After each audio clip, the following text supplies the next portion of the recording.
Alright, we have another question today on the quadratic equation asking us to solve s squared minus 11s plus 30 equal to 0 by factorization method.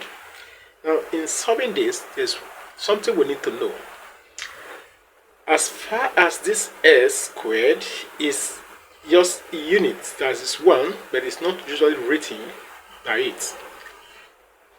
We need to concentrate on this constant, which is 30, that is not having s attached to it.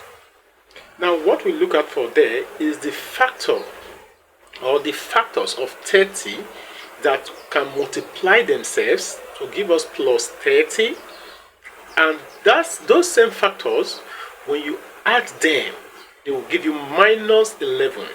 And what are these factors?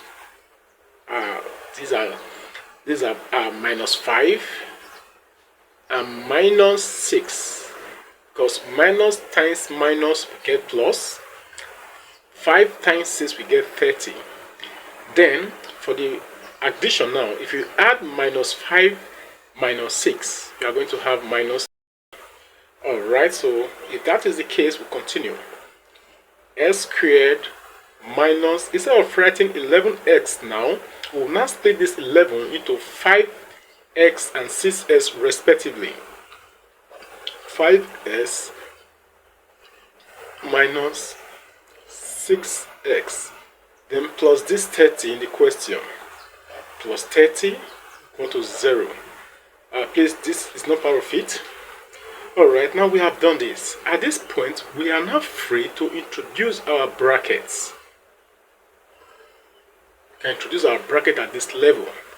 Now, if you introduce your bracket, what is now the common factors? We want to factorize now. What is now the common factors in the bracket? S is common to both s squared and minus 5s. So if you do that, s divide this s squared, you have your x, minus x divide this, you have your 5, because s will cancel x. Now, on this other side, what is common here is 6. 6 is common here because we can find 6 here and 6 can divide this. So this minus has been on ground, minus 6, then your bracket now opens. If minus 6 cancel this, if minus 6 divide 6x, you have x remaining there. Then if minus 6 divide 30, you have minus 5. Then everything again is equal to 0. Now, you pick one of these content in the brackets.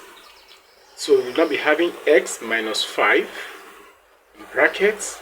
Then this x and 6 outside the bracket, you also pick them and keep them in bracket. Everything equated to 0. Then, in quadratic equation, you are bound to have two answers. So we are therefore having x minus 5 equal to 0, or x minus 6, that's this equal to 0, or this equal to 0. That's what we are writing down here. Now here, we need to collect like terms. We need to move 5 to the other side, becomes x equal to, then when minus 5 goes to the other side of the equation sign, becomes just 5 plus 5 on one part. Then for the other side is the same method, x is equal to 6. So these are the answers to this question. Thank you for watching, and please, if you have not subscribed to our channel, please do so and help us to share to a wider audience who will learn this kind of solution to problems. Thank you for watching.